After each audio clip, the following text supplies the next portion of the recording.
بسم الله الرحمن الرحیم. دا د دریم سپارې اول درس دی. امید دی دا درس د شیر، لایک، فالو، سبسکرایب همچنان وکړئ.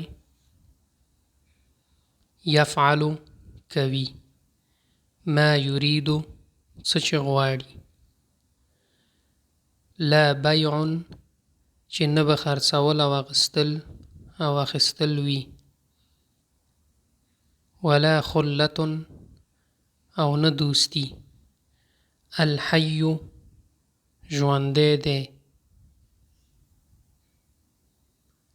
القیوم د ټولو قایمونکی دی، لا تأخذه نه نیسي هغه،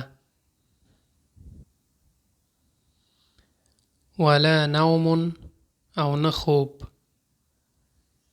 یشفع سفارش وکړي، ولا یحیطون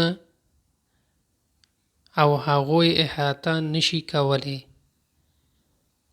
امید دوستان دا درس مزه شوی. نور دوستانو سره همچنان شیر کوي، لایک کوي، سبسکرایب هم همچنان هیر نشي او نور دوستانو سره هر څومره چې کولی شي شیر کوي چې غونډو له ګټه ورسي. الله مو مل شه.